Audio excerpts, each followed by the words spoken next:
नमस्कार। आज मैं आप लोगों को कुंडली के एक्टिव और नॉन एक्टिव भावों के बारे में बताने जा रही हूँ। कौन से भाव एक्टिव होते हैं जो जागृत अवस्था में होते हैं और कौन से अनएक्टिव होते हैं जो सुस्त अवस्था में चलते हैं। मैं कुंडली पर समझाने जा रही हूँ। एक्टिव भाव और नॉन एक्टिव भाव मतलब सोए भाव और जागृत भाव। एक्टिव भाव, जागृत भाव, जिस भाव में ग्रह स्थित होते हैं और शुभ होते हैं, दृष्टि भी होती है, ये भाव दशा और गोचर द्वारा बार बार एक्टिव होते हैं। ऐसे भाव फलदायी, शुभ फलदायी होते हैं। अनएक्टिव भाव, जिन भाव में कोई ग्रह ना हो, ना ही कोई दृष्टि हो, ना ही दशा गोचर से एक्टिव हो रहे हो, ऐसे भाव जीवन में देर से या बहुत कम फलदायी होते हैं।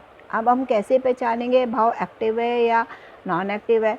तो भाव में ग्रह हो, जैसे कि शुभ ग्रह हो, जैसे लग्नेश हो या फिर कोई शुभ ग्रह हो, भाव पर शुभ ग्रह की दृष्टि भी हो, गुरु शुक्र या बुध जैसे, भाव का स्वामी बलवान हो, उच्च ग्रही हो, स्वग्रही हो या मित्र राशि में हो, दशा अंतर्दशा उस भाव या भाव के स्वामी की हो, तो वह भाव तुरंत एक्टिव हो जाता है। नॉन एक्टिव की पहचान, भाव खाली हो, कोई ग्रह ना बैठा हो, जिसमें भाव का स्वामी नीच राशि में हो, पाप ग्रही हो, अस्त हो और निर्बल हो, भाव पर पाप ग्रहों की दृष्टि हो, शनि मंगल राहु केतु जैसे भाव ग्रहों की दशा और गोचर से भी उस भाव का कोई संबंध ना हो।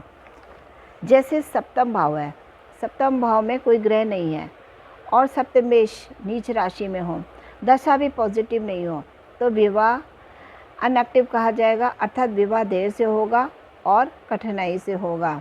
मतलब विवाह भाव जो है वो अनएक्टिव कहा जाएगा और देर से भी होगा और कठिनाई से भी होगा। यदि दशम भाव, करियर हाउस, दशम भाव में सूर्य और बुध बैठे हो और दशम भाव का स्वामी उच्च का बैठा हो, तो ये भाव एक्टिव कहा जाएगा और जल्दी पॉजिटिव हो जाएगा और मजबूत भी होगा। जागृत भाव, जागृत भाव हैं वो जीवन में मजबूत फल देने वाले होते हैं और सोए भाव हैं वो देर से और बहुत संघर्ष के बाद परिणाम देते हैं। Thank you.